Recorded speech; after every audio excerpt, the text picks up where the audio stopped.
Então eu quero nessa noite compartilhar com os irmãos algo da parte de Deus. Queria que você ficasse de pé e nós iremos fazer uma leitura bíblica no livro de Deuteronômio, que é o texto que nós vamos estar usando nessa noite para a nossa reflexão. E nesse texto nós gostaríamos de Deuteronômio capítulo 11, e nós iremos ler do verso 18 ao verso 21. E aí nós gostaríamos de, nessa reflexão, convidar os irmãos a que nós pudéssemos estar pensando em maneiras que nós podemos melhorar a nossa vida familiar nesse sentido. Deuteronômio capítulo 11, do verso 18, é isso que eu falei? 18 ao 21. Na versão bíblica que eu tenho diz assim, 11, do 18 ao 21. Colocai estas minhas palavras no coração e na alma, prendei-as como um sinal na mão, como faixas na vossa testa, e as ensinareis a vossos filhos, falando delas, sentados em casa e andando pelo caminho, ao vos deitardes e ao vos levantardes, e as escrevereis nos batentes de casa e nas portas. Verso 21. Para que se multipliquem os vossos dias e os dias de vossos filhos na terra que o Senhor prometeu com juramento dar a vossos pais, enquanto o céu cobrir a terra. Pode tomar assento, meus queridos.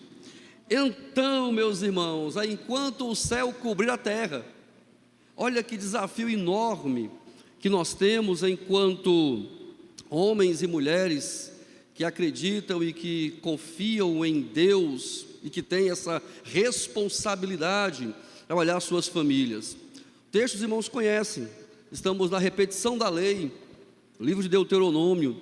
Deus dá várias orientações acerca do povo que vai estar iniciando uma nação, iniciando um novo povo, uma nova sociedade, talvez seja a palavra mais correta aqui.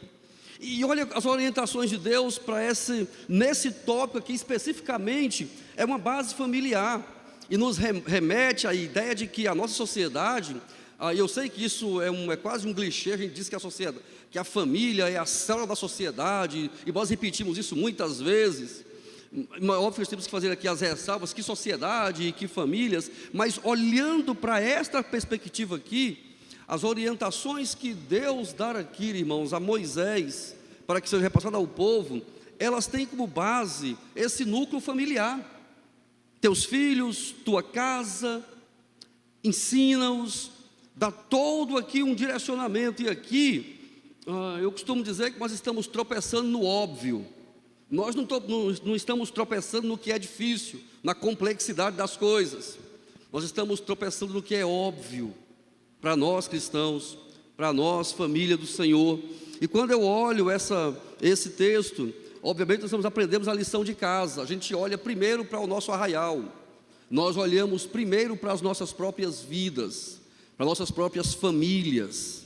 E lá em casa, eu lembro quando eu era seminarista, estudando teologia, alguns anos atrás, lá em Goiânia, e aí no afã, naquele momento de conhecer as primeiras coisas da teologia, estávamos estudando dicotomia e tricotomia. E aí nós tínhamos lá um professor, e todo mundo muito ansioso de saber qual era a linha do professor, né?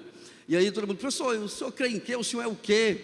Ele só lá em casa, por enquanto, sou eu e a mulher está esperando uma criança, e aí você vai dando aí uma ideia a esse respeito. Mas, irmãos, nós precisamos olhar o óbvio das coisas de Deus. É óbvio, é muito simples. Hoje, essa semana passada, eu fui a uma livraria e eu fui na área de família. Irmãos, vai passar 200 anos e ninguém vai ler aquilo tudo. Fui lá na Luz e Vida, lá em Recife, Pastor Rony, é um negócio assim. Você olha lá, é muita coisa. E aí, meu Deus, como é que vamos aprender tudo isso? E aqui, pelo amor de Deus, Eu sou um incentivador da leitura. Leia todos os que você puder ler. Mas o que eu estou dizendo é que quando eu olho para o óbvio que é isso aqui, isso diz muito para mim, como pai, como marido, como esposo. Eu tenho uma responsabilidade, e ela é, num primeiro momento, entender que eu tenho um compromisso. E eu quero fazer algumas reflexões com você, e eu quero pensar nessa noite com você, na família como esse altar, como um altar na nossa casa, que a gente pode ter esse lugar, que é um lugar que se aprende, é um lugar que se reconecta às coisas, é um lugar de conserto, é um lugar de erros, porque não tem família perfeita, mas tem família que está caminhando porque é perfeito. Então, eu quero pensar com você algumas coisas nessa noite, e aí eu quero começar com uma frase, e aí o saudoso Billy Graham disse a respeito dessa questão de oração e família.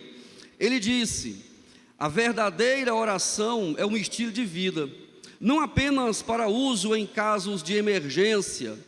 Crie o hábito, e quando surgir a necessidade, você estará na prática. Muitas vezes, nossas famílias, e olha que o texto aqui que nós lemos, ele nos remete a que nós podemos ensinar algumas coisas aos nossos filhos, às nossas gerações. E o versículo 18 começa a colocar as minhas palavras, e não é ensinar qualquer coisa, é ensinar a palavra de Deus, é ensinar aquilo que nós temos na Bíblia Sagrada como verdade para todos nós, e de repassar isso, ensinar aí. Perceba que Deus é como se fosse aqui uma metodologia para que nós possamos viver nesse tempo em que nós estamos vivendo, porque não tem outro tempo. Eu escuto muitos pais, irmãos, no idealismo, assim: olha, pastor, se fosse um tempo diferente, pastor, nossa, pastor, se não tivesse isso, nossa, pastor, se não tivesse tanta violência. Irmãos, eu também queria que não tivesse tanta violência, mas o mundo que eu vivo é violento, e aí eu me reputo que preciso aprender a viver nesse contexto. E como é que eu faço? Ensino a palavra de Deus. Como é que um crente, como é que uma família cristã vive em um contexto violento? Como é que vivemos em um contexto onde nós temos tantos desafios nessas áreas? Então, qual é o conteúdo? O que nós temos que ensinar? A palavra de Deus. Obviamente que aqui os pais têm a necessidade de poderem eles também terem familiaridade com a palavra de Deus. Não é o que eu escuto aqui ou acolá, mas é o que eu tenho aprendido da palavra de Deus. Muitas vezes, irmãos, alguém já disse que saber muito, ou não é essa a frase é a seguinte: nós temos hoje muito conhecimento. Hoje você vai no Google, você coloca lá família, você não vai terminar a noite com as opções, vai ter muitas coisas, há muita informação no nosso contexto. Como é que eu faço para viver melhor com a minha família? Vai aparecer lá passos, vai aparecer lá uma metodologia: faça assim, faça assado, faça isso, faça aquilo, e pode ter muita coisa boa. Mas quando eu olho para esse texto, irmãos, eu me contento em saber que se eu tiver a capacidade de assimilar a palavra de Deus na minha vida e poder transmiti-la. Eu só tenho uma filha, facilitou o meu trabalho. Quem tem muitos filhos vai ter que desdobrar isso aí. Eu só tenho uma filha. Hoje, geralmente, antigamente tínhamos mais filhos. Minha avó teve 19 filhos. Uma sustância, aquela mulher. Aí, se você desdobrar a família, eu sou do Ceará, de uma cidade chamada Maranguape. Então, quando eu chego lá, aí alguém fala assim: é fulano de tal. Não, fulano de tal, que é filho de comadre, fulano de tal, não sei de quem. É 2 dias para você poder achar a genealogia da família.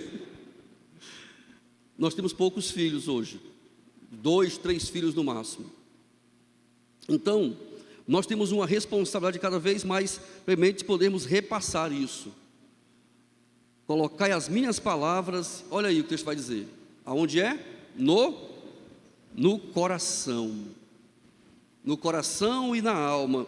Para dizer que não é na superficialidade, não é no campo daquilo que é superficial. Precisamos ter um aprofundamento melhor nessa questão, para que nós não estejamos dando soluções fáceis. Irmãos, nós estamos numa época assim que tudo é muito fácil de resolver na boca de algumas pessoas, para os outros. Quando é para ele, nossa, é complicado demais. Tem solução, faça assim com a sua família, faça assim com os seus filhos, mas aí quando bate na minha porta, bate na minha situação, já não é tão fácil assim. Nós precisamos ter uma experiência um pouquinho mais profunda com Deus, para que nós possamos não ficar no campo da superficialidade, porque não tem soluções fáceis, tem soluções possíveis dentro daquilo em que nós vivemos. Eu gosto muito quando Jesus diz, eu vou tentar aqui abrir aqui essa água, tá, pastor? Consegui aqui. Quando Jesus diz que nós estamos no mundo, e ele ora para que Deus não nos tire do mundo. Isso me ajuda muito a poder entender que no tempo em que eu estou vivendo, eu preciso fazer o melhor que eu posso, viver da melhor maneira possível, porque eu não tenho o mundo ideal, eu tenho o mundo real, e no mundo real, nós temos uma série de questões que elas são para nós desafiadoras. No meu entender, essa questão colocada aqui nesse texto, para a questão familiar, é a mais desafiadora que eu encontro. Famílias que consigam transmitir dentro da sua própria casa as verdades de Deus de forma objetiva, simples, e que os meus filhos, que a minha filha entenda. Como é que a minha filha aprendeu a ler a Bíblia?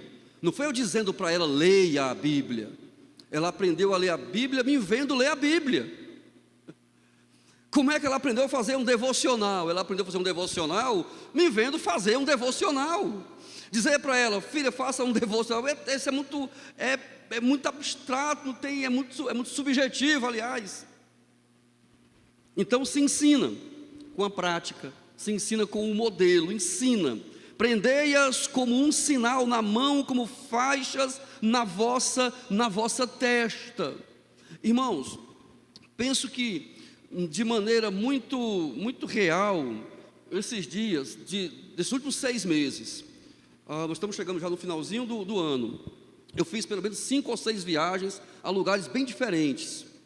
Eu fui a Fortaleza, eu vou muito a Recife, porque o meu sogro mora lá, de vez em quando eu vou ao culto em algumas igrejas nossas lá, e aí eu fico vendo assim, os modelos de famílias de alguns lugares.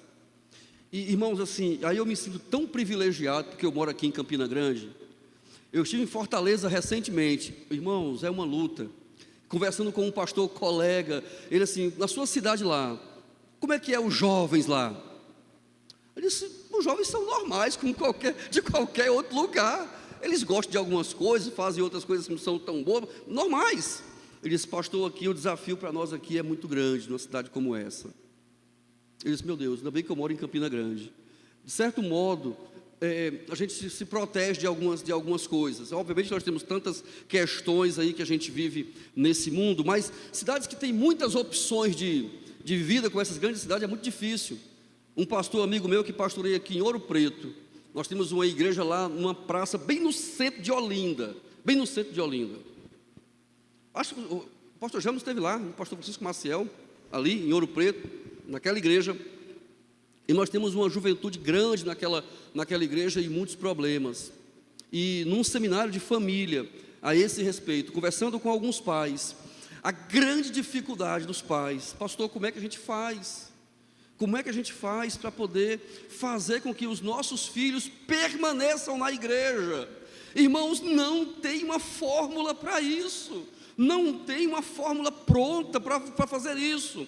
Os problemas são lá em Fortaleza, lá em Recife, aqui em Campina Grande, mas se nós tivermos uma possibilidade real de transmitir com simplicidade, com objetividade, aquilo que a Bíblia nos ensina nesse texto, transmita, porque o texto está aqui dizendo de como que estas famílias desta nação, ao entrar naquela terra, ao se constituir como sociedade, como que eles sobreviveriam, como que eles estariam sendo ali um referencial naquela sociedade, naquele lugar.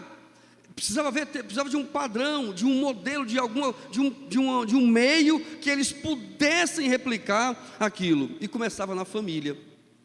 Vocês precisam fazer desta maneira. Então essa família, que ela constitui-se como um altar de Deus, ela precisa entender e compreender de que se não é possível transmitir de forma clara, simples e objetiva as verdades que nós aprendemos do Evangelho, nós não vamos conseguir, irmãos, fazer com que nós tenhamos na nossa família um altar razoável para que nossos filhos se sintam seguros.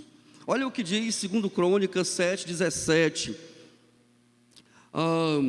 onde nesse altar que nós podemos encontrar as verdades de Deus. Se o meu povo, que se chama pelo meu nome, se humilhar e orar e buscar a minha face, e se afastar dos seus maus caminhos, dos céus o ouvirei, perdoarei o seu pecado e curarei a sua terra.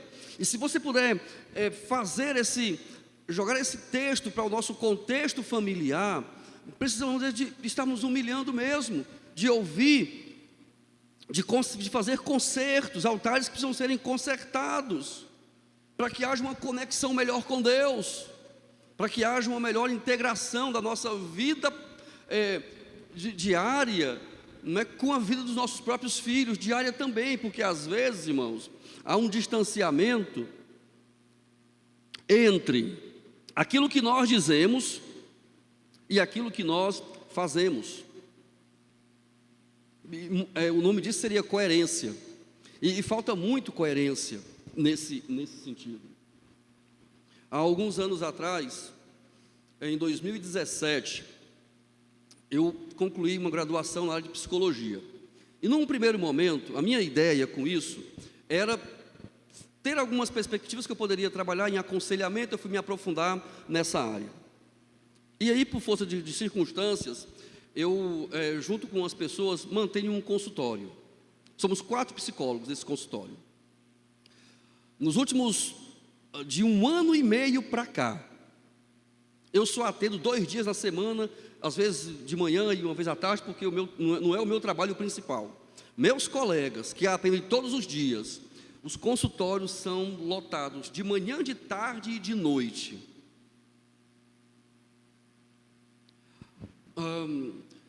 Eles atendem todo tipo de pessoas. Eu, de um modo geral, me restringi a trabalhar mais com pessoas que eu conheço, são pessoas de igreja.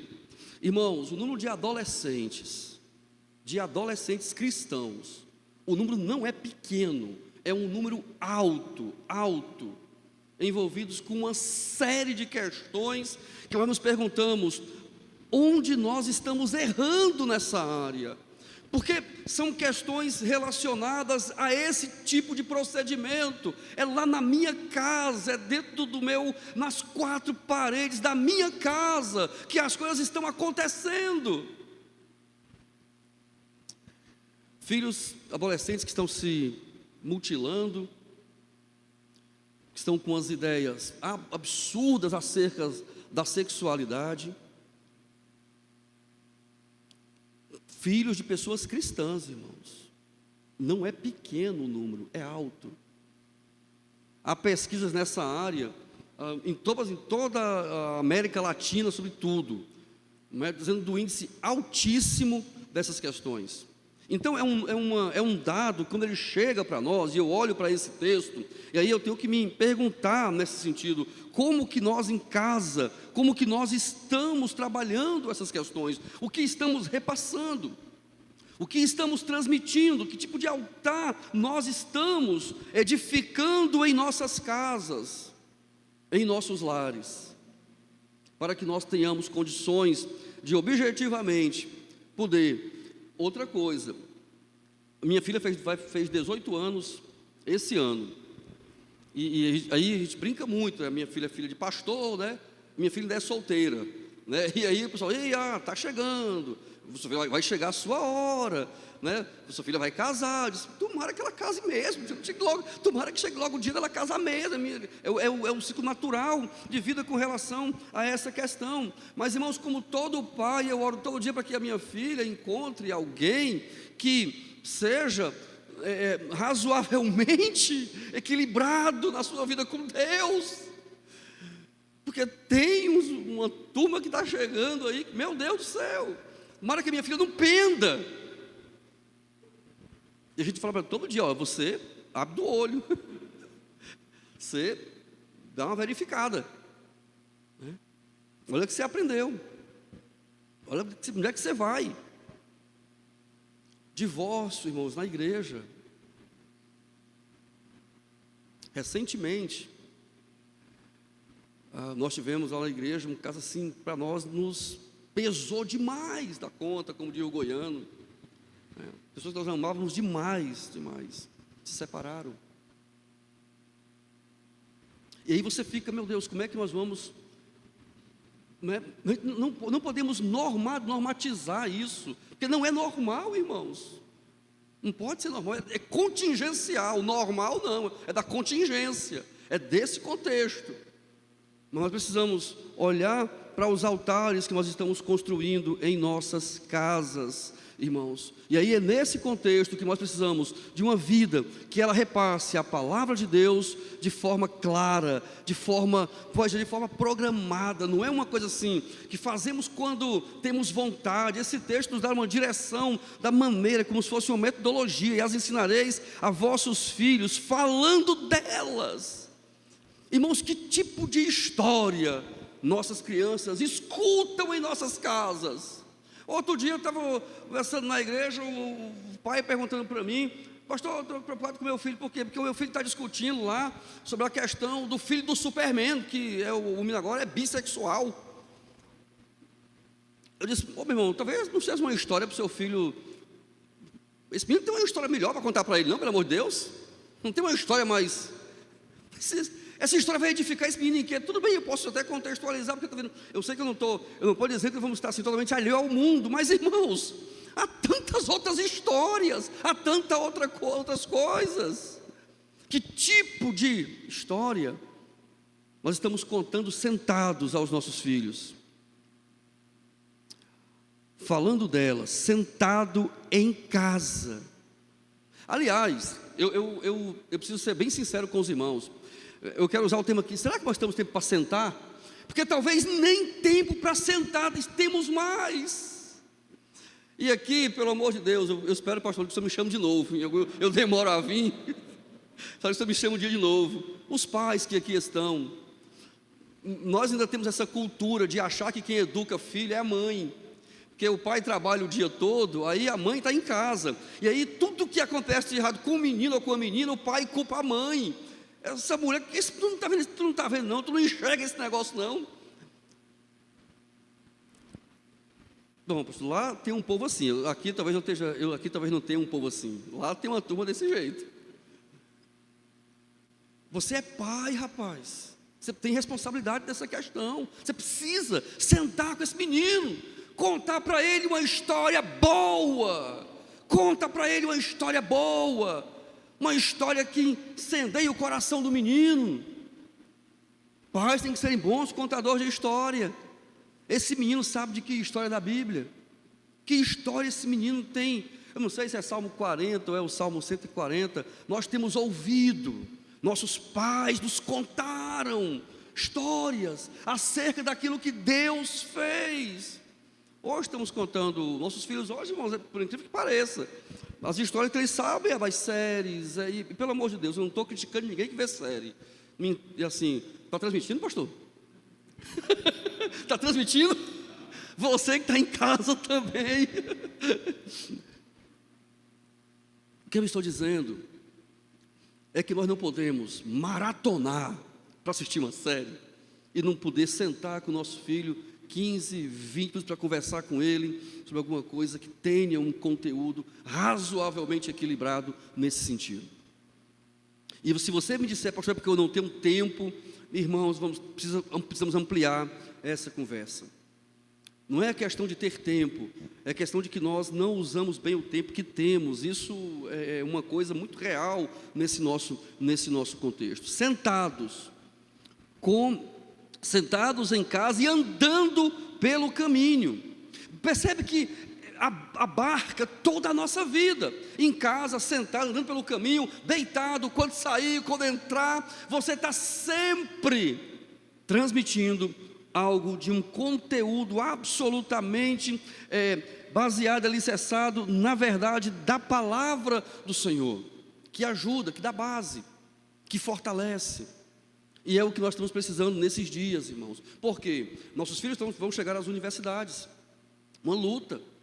Se o menino não tiver base, ele chega lá, e se for para essas áreas de humanas, aí o negócio é para acabar com o mundo. O pessoal que já está lá sabe do que eu estou falando. Conceitos, cosmovisão de mundo, ideias. Ah lá, mas você precisa de base, e os pais precisam fazer isso. Os pais também, pastor, fazem muito, não sei se acontece aqui como lá, transferir para a igreja essa responsabilidade. A professora da escola um dia me procurou: pastor, pelo amor de Deus, o que foi? Pastor, uma mãe me procurou muito chateada, porque a filha dela está assim, e a gente não está falando disso aqui ainda. Eu disse: como é a história, irmã? Queremos transferir para a igreja uma responsabilidade que é de casa. A igreja tem, claro que tem responsabilidade, mas pai e mãe têm a responsabilidade de poder dar a essa criança, dar a esse menino uma ideia. Como é que faz isso? Veja que aqui, a ordem aqui, né, é para as famílias israelitas, e por extensão elas chegam até nós, como uma forma, como um modelo que nós temos de poder estar repassando esses ensinamentos aos nossos filhos. E as escrevereis nos batentes da casa e nas portas.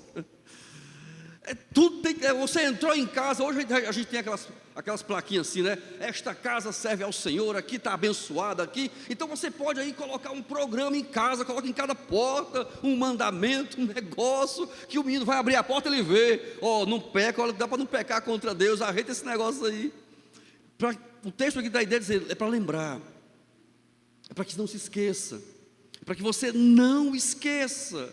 Irmãos, nós temos memória curta. Nós temos que estar sempre lembrados das coisas. Por isso que às vezes pregar lá na igreja, eu prego pelo menos o mesmo sermão, eu prego pelo menos 3 vezes ao ano. Assim, eu escolho a data, eu marco lá e eu vou pregar a mesma coisa, né? O povo tem memória curta. Não lembramos. Às vezes, quando a dor é muito forte, naquele momento a gente está um pouco mais sensibilizado. Cessou a dor, nos esquecemos. Não lembramos. Às vezes temos uma necessidade grande, como disse aqui na frase que o nosso saudoso Billy Graham disse, e aí você ora de forma fervorosa, passou aquele momento, a nossa oração fica uma oração sem fervor. Parece que nós só funcionamos sob pressão, nesse sentido. Verso de número 21, e aí no versículo 21, é exatamente o resultado de ações como essa, claras, objetivas. Ensine, transmita. Ah, pastor, o que eu faço para esse menino ver melhor? Ensine a Bíblia. Ensine a Bíblia. Como, pastor? Sentado. Não dá tempo, então, quando for para o colégio. Percebe que tudo tem jeito. Ensina. Para que se multipliquem os vossos o quê? Dias. Esse texto me diz, irmãos, que nós temos muitas questões difíceis e fracassos e derrotas por não fazer, por não praticar da maneira correta o que nos é dito nos versículos anteriores. Muitas. E aí, para que os nossos dias se multipliquem, nós precisamos ter ações claras e objetivas nesse sentido. Então, esses altares, ou esse altar que nós podemos estar dentro da nossa casa, que tempo nós temos de real, precioso, para estar com a nossa família, para que nós possamos ali simplesmente estar com a família. Irmãos, é tão interessante. Eu ouvi uma frase de um pai da igreja, alguns anos atrás. Esse irmão não parava para nada. E nós dizíamos: irmão, precisa parar, irmão, dá uma descansada. Não, pastor, trabalho, a correria, olha, eu tenho que fazer isso, tenho que fazer aquilo. Aí um dia ele adoeceu, parou. Eu não estou dizendo aqui que Deus, irmão, pelo amor de Deus, que Deus, estou dizendo que nós adoecemos. Nós estamos no mundo, na existência. Você pode pegar uma gripe, uma virose, um negócio e adoece. Me parece que na época esse irmão pegou chikungunya. O negócio foi tão forte, o pastor foi forte. Ele passou uns 6 meses com o negócio, né, nas juntas, dolorido, aquele negócio todo. Está vendo, irmão? Você podia aprender a lição, você podia entender. Para, irmão, você não parou? A coisa lá parou de andar? Não, o trabalho dele continuou do mesmo canto, não mudou nada. Mas às vezes nós temos um senso de urgência e nós não conseguimos, irmãos, parar para poder simplesmente, né? Muitos de nós, às vezes, nós temos assim aquela ideia assim, e eu digo assim porque eu fui desse tempo. Eu fui de um tempo que eu entendi o seguinte: nós tínhamos que fazer o ídolo do Senhor. E para mim fazer o ídolo do Senhor era assim, eu não posso, tudo que eu fazia, e depois que eu fui consagrado ao ministério, isso ainda me perseguiu por muito tempo. Eu pastoreei, eu passei 9 anos em Fortaleza, foi minha primeira experiência de pastorado, 9 anos. A primeira igreja que nós pastoreamos era no interior, não era bem no interior, mas quem conhece o Ceará, naquela área do Cumbuco, ali do Icaraí, que é uma área de praia. Nós tínhamos uma igreja lá, foi a primeira igreja que eu pastoreei. Eu morava, pastor Rony, a 500 metros da praia, pastor Rony. 500 metros da praia, irmãos, eu morava. Sabe quantas vezes, no período em que eu estava nessa igreja, que eu fui à praia? Diga aí, para me ajudar. Nenhuma, irmãos. Morando a 500 metros da praia, irmãos. E que praia, se você não conhece, antes do arrebatamento, você podia colocar na sua listinha: eu preciso conhecer essa praia. Que lugar bonito. Cumbuco, Icaraí, um lugar lindo ali no Ceará. Eu morava a 500 metros, mas o meu coração dizia assim: não, a obra de Deus, a obra de Deus. Eu me sentia mal ao descansar, porque chegava aqueles irmãos e diziam assim: descansando, né, pastor? Chegava o irmão, batia na porta, eu pulava da rede, irmãos, porque eu achava que eu estava fazendo algo errado ao descansar, pastor Rony. Aí ainda bem que eu aprendi. E um dia alguém me disse: você precisa descansar, rapaz. Ele disse: não, pastor, fazer a obra de Deus, a obra é urgente. Ele disse: como é a história, rapaz? Você quer ser melhor do que Deus? E você pensa que Deus não sabe que a obra é urgente, rapaz? Deus sabe, mas você está tratando mal sua mulher aqui, assim. Irmão, aquilo foi para mim uma bênção, aquele negócio, aquele irmão dizer isso. Um pastor amigo me disse isso: você precisa tratar melhor sua família. Nós não tínhamos filhos naquela época. Filho, você precisa tratar melhor sua esposa. A esposa está cansada. Mas eu, morando a 800 metros da praia, que eu não ia para a praia, não descansava, porque eu entendia que era urgente fazer a obra de Deus, irmãos. Aprendi. Hoje, em janeiro, os primeiros 15 dias, a gente não faz nada. Minha esposa: você não marca nada. Vai fazer cerca de 8 anos que fazemos isso, já. Eu ainda estou aprendendo, porque o homem tem dificuldade de aprender as coisas assim, o homem é mais lento, as mulheres aprendem mais ligeiro. Mas eu ainda ainda tenho aquela sensação às vezes, de que eu deveria, em janeiro vai morrer alguém, em janeiro alguém está no hospital, eu não posso ir lá. Nossa, o irmão vai pensar o que de mim, o pastor não está aqui. Ele tem essas coisas na cabeça, né, pastor? Eu não sei, o pastor deve ter também, está com os cabelos brancos já também ali, deve ter também. Mas assim, a nossa família, irmãos, e aí você vai aprendendo. Isso é muito clichê: o nosso primeiro campo é a nossa família. Todo mundo sabe disso e fala isso, mas na prática nós fazemos o contrário disso, irmãos, porque nós não cuidamos, nós não zelamos, nós não dedicamos um tempo precioso, e é um tempo de qualidade. Não é eu ir viajar com minha família e não desligar o celular, não é eu viajar com minha família e deixar a minha esposa num canto e eu ir para outro. Não, é um tempo, você e sua família. Então, nesse contexto, aí o dia se multiplica mesmo, sua saúde fica melhor, se vive melhor, menos estressado. Sabe o que acontece quando eu volto? A igreja está muito melhor, Aí Deus dá aquela assim, meu Deus, você fala assim, pastor, domingo no culto converteu 3, meu Deus, eu preguei, não converteu nenhum. Aí você fica assim, Jesus, louvado seja Deus. Você acha que é, entendeu? Aí Deus, irmãos, né? E a gente vai aprendendo. E aí, edificar, irmãos, esse altar. Por isso que eu entendo que quando eu leio esse texto, eu penso que esse movimento que nós temos que fazer como cristãos, como filhos de Deus, porque assim, eu antes de ser pastor, eu sou servo de Deus, eu sou marido, eu sou esposo, irmãos. Eu tenho que cuidar da minha família. Você, irmão que está aqui, você pode ter o que tiver, você precisa cuidar da sua família, e cuidar bem da sua família.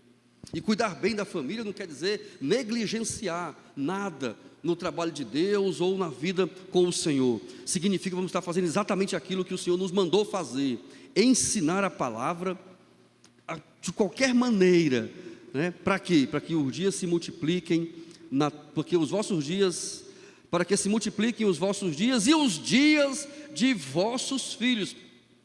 Você percebe como aqui tem uma relação daquilo que eu faço, que é extensivo aos meus filhos, pais que aqui estão, aquilo que você faz é extensivo à questão dos seus filhos, na terra em que o Senhor prometeu com juramento dar a vossos pais, enquanto o céu cobrir a terra, porque no dia em que isso aqui terminar, aí é outra história, aí é outro nível, aí é outro momento, mas até esse dia chegar. Até quando, pastor? Até esse dia chegar. O que eu vou fazer? Ensinar, transmitir, fazer o melhor que você puder, como pai, como mãe, como esposo que aqui está, para que nós possamos, irmãos, seguir adiante. E aí aqui, algumas observações nos 10 minutos, 15 que eu tenho ali, Johnny, pode ser? Rápida. Nós vivemos num contexto, irmãos, onde nós temos uma realidade, ou vivemos a realidade do reino que é invisível. E aqui eu quero usar o termo invisível, e talvez a coisa que melhor ilustre isso que eu quero dizer, é exatamente esse tempo que nós estamos vivendo. Olha esse negócio desse vírus aí, um vírus. Olha como esse negócio mudou a nossa vida. Olha aí, todo mundo de máscara. O vírus. Chegou na igreja, álcool na mão. Vai pegar na oferta, álcool na mão. O que é isso? O vírus. Percebe como essas coisas mudam a nossa vida? Essas coisas que acontecem, que elas não estão no nosso controle, elas mudam a nossa vida. E aqui é fundamental, e aqui eu quero gastar um pouco de tempo com essa questão da oração. A dizer, nós vivemos uma realidade, irmão, que é invisível, por isso que nós precisamos de ter uma vida de oração absolutamente contínua. Não é, eu vejo muitas pessoas com crise de oração. Conheço muita gente assim. Tem tempo que o cara está orando, ele está desempregado, tem um bocado de coisa acontecendo, ele está orando muito. Arranjou o emprego, orou menos. Aí a justificativa, pastor, estou trabalhando muito, eu trabalho de noite, meu trabalho é complicado, eu não tenho tempo para orar. Mas você estava orando lá atrás tão bem, irmãos, mas agora eu estou. O que acontece? Vamos ficando fragilizados. Oração para nós não pode ser uma coisa que você vai usar como está numa emergência ou não, é um hábito, é algo da nossa vida, irmãos. O crente ora como respira. Um crente, rapaz, essa semana, sexta-feira eu fui a Uberlândia, e aí ontem eu estava numa reunião de pastores ali da associação do pessoal dos encontros de casais, e um pastor falou assim, olha, esse negócio dessa variante já chegou lá em Minas Gerais. Eu disse, meu Deus, eu passei 4 horas naquele aeroporto lá em Belo Horizonte. Ele disse, está fazendo o que aqui, pastor, pelo amor de Deus? Irmãos, oração tem que ser um hábito da nossa vida, não pode ser uma coisa que você está orando quando é um hábito, como nós respiramos. Entrei no avião, quando eu fui pegar o avião aqui em Recife, um calor, e eu com aquela máscara, irmãos, aquilo me deu uma agonia. Eu nunca tinha, eu não fazia, eu não me lembro de ter sentido aquilo, uma agonia, um negócio assim, desesperador. A máscara, o calor do avião e o avião tudo fechado. Rapaz, aquilo, eu fechei os olhos, respirei fundo, disse, Senhor, eu tenho que chegar nesse lugar, o Senhor me ajuda a chegar, esse negócio vai fechar essa porta desse avião já, porta do avião trancado, ele disse, agora trancou tudo, e você não pode tirar a máscara, irmãos. E ali eu percebi, uma coisa é eu usar a máscara aqui, ó, tudo abertinho, tudo fechado. Outra coisa é eu usar uma máscara dentro de um lugar totalmente fechado, um calor horrível, né? É desesperador. Isso é invisível, ninguém está vendo isso. Ninguém percebeu aquilo lá em mim.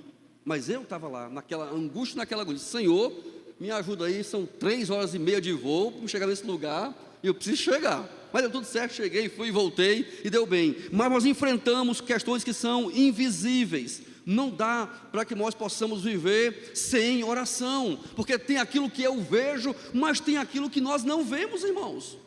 É de outra ordem. E nós precisamos de ter uma vida de oração. Não é um momento, não é uma circunstância, não é uma crise de oração, mas é uma vida de oração. E no meu entender passa por esse transmitir, porque quando você une a transmissão da questão da palavra com a vida de oração, aí nós temos uma coisa equilibrada, um equilíbrio, que para mim é a palavra que mais, assim, para mim é uma palavra assim mágica. Eu estou usando aqui o termo mágico, que é uma palavra boa, tá? É equilíbrio. Precisamos ser equilibrados, cristãos equilibrados, gente que vai saber transitar entre o tempo que eu tenho que ter no trabalho e o tempo que eu tenho que ter para minha família, tempo que eu tenho que ter para que eu possa fazer alguma coisa, né, de divertimento, e o tempo que eu tenho que estar me envolvendo em alguma coisa mais séria. Equilíbrio, na vida é equilíbrio, irmãos, e equilíbrio é todo o nosso funcionamento. O seu corpo, na hora em que o seu corpo para de produzir, ou produz demais, determinadas substâncias, acabou, desequilíbrio, aí vira patológico, aí adoece, aí nós temos o adoecimento, porque o corpo desequilibrou. É muito interessante isso, essa analogia, porque o corpo, Paulo vai usar isso, a analogia do corpo, para se referir à igreja, a igreja como o corpo de Cristo, e nós precisamos desse equilíbrio nas nossas vidas. Precisamos também ter uma ideia do valor espiritual, irmãos, das crianças, e nós precisamos de olhar para os nossos filhos enquanto crianças. Há estudos que dizem que até os 7 anos de idade, as crianças, elas têm condições, elas vão estruturar, por assim dizer, suas vidas, ou aquilo que nós vamos estar chamando de personalidade. Até os 7 anos de idade, isso está para a criança como que formado, por assim dizer. Talvez pequenas variações nesse sentido. Então, muitas vezes, essa nossa relação com crianças nessa idade, levamos isso assim como tão sem importância. Tratamos muitas vezes nossos filhos nessa idade como se eles não soubessem de nada, como se eles não tivessem não temos nenhum respeito por aquilo que eles dizem, porque é criança, isso aí você não sabe. E às vezes a criança ali com 7, não está dizendo a você muita coisa a esse respeito. No Salmo 8, versículo 2, irmãos, dizendo que da boca de bebês e criança, você estabeleceu força por causa dos seus, sai o perfeito louvor, na verdade, é isso que ele está dizendo, da boca dos pequeninos. Lá no Novo Testamento, Cristo vai trazer, deixar e vir a mim, obrigado meu irmão, os pequeninos. Essa relação com as crianças, elas são parte da igreja, da nossa vida, das famílias também, e precisamos tratá-la com um pouquinho de mais, eu diria, de certo respeito, mas também de um certo ouvir aquilo que a criança está dizendo. A pergunta seria: temos alguma coisa para aprender com a criança? Temos, e muito, irmãos, e muito.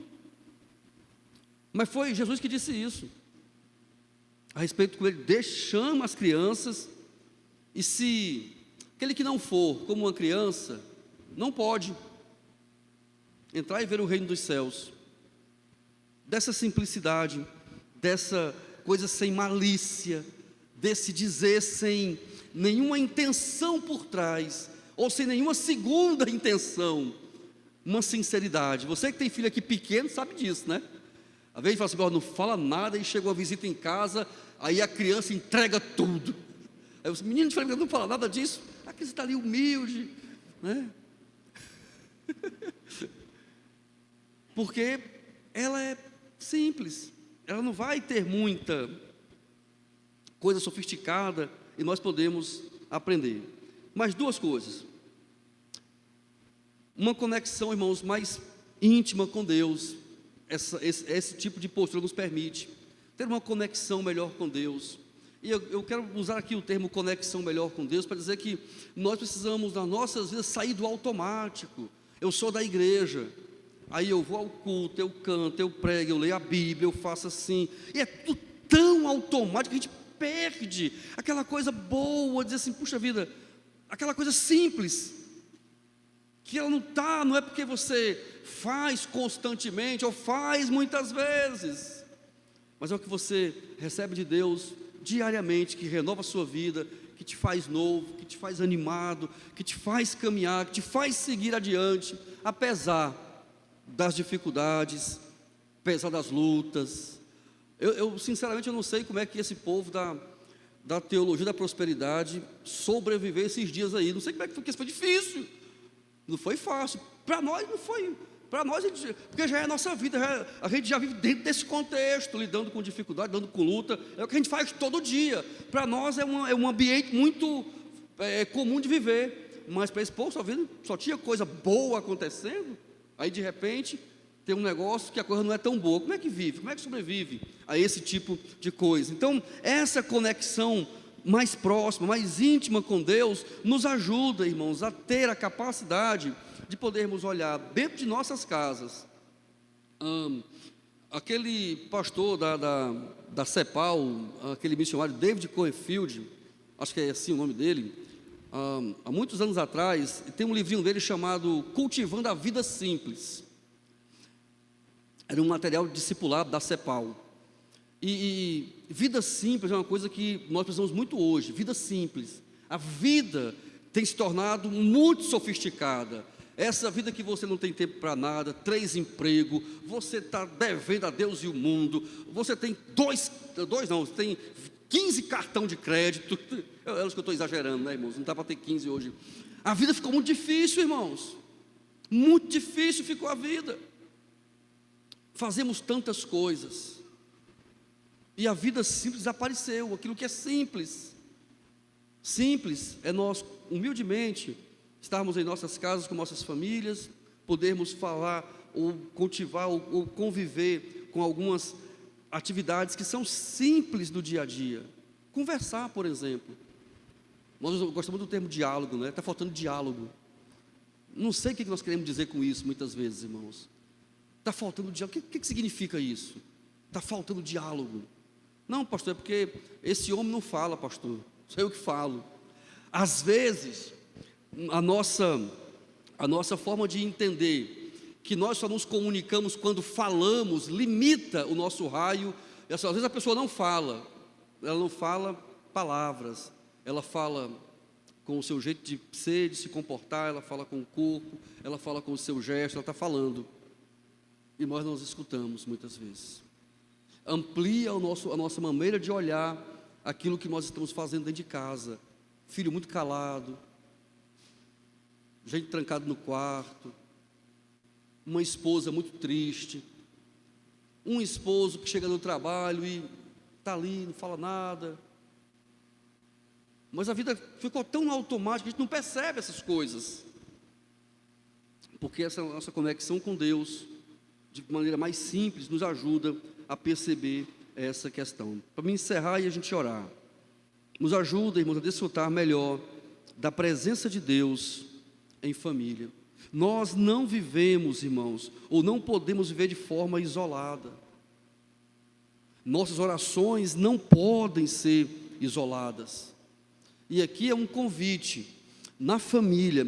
Quando foi a última vez que você orou em família? Que você orou junto com a sua família? Antigamente a gente adorava, nós ainda nos encontrávamos nas refeições, mas isso praticamente em boa parte dos lares não é possível mais hoje, porque o trabalho o esposo, trabalha a esposa, às vezes o filho está na casa dos pais, dos avós, e a família só se encontra de noite em casa, muitas vezes. Não sei qual é o formato da sua família, meu irmão, mas eu sei que você precisa, se você tem um tempo, nem que seja no domingo, para estar juntos, então aproveita esse tempo juntos, porque se perder essa conexão, se perder essa liga, nós vamos nos despersonalizar como família, irmãos. Vamos ser um aglomerado de gente dentro de casa, que daqui a pouco seu filho casou, sua filha casou, ele vai casar já, ele vai casar já, e ele já tem idade para casar, já tem 20 e poucos anos, você não viu, porque nós nos desconectamos da vida. Então, olhando para essa direção que esse texto, essa orientação nos dá de Deuteronômio, irmãos, para que nós possamos olhar nossas vidas, pais que aqui estão, colocai essas palavras no coração e na alma, prendei-as como um sinal na mão, como faixa na vossa testa, e as ensinareis aos vossos filhos falando delas. É um desafio para nós isso aqui, porque nós temos tanta coisa, há tanta coisa a ensinar, há tanto a dizer, há tanta novidade, irmãos. Hoje é tudo muito novo. Hoje as coisas elas andam com uma rapidez enorme, enorme, enorme. Nós estamos aqui conversando, já tem um celular novo, já tem um carro novo, já tem um negócio novo, já tem outro livro lançado. E antes de terminar esse culto, tem tanta coisa nova no mundo. Mas escute, tudo isso envelhece, e tudo isso perde o valor, e tudo isso muda. Mas a palavra de Deus passa tempos e épocas e ela não muda, ela não envelhece, ela não sai de moda. Por isso que devemos dar ênfase e ficar com ela, porque ela não passa, ela não muda, e ela nos ajuda, ela nos fortalece para atravessar esses dias e esses tempos difíceis que nós estamos passando. Tempos difíceis, mas não tempos impossíveis. Tudo que nós podemos como igreja experimentar nesse tempo, irmãos, nos fortalece, nos ajuda a sermos melhores, mas precisamos ser famílias melhores, família mais integrada, família mais unida, família mais próxima de Deus, família que ensina, que transmite e que leva adiante a palavra, a boa palavra do Senhor.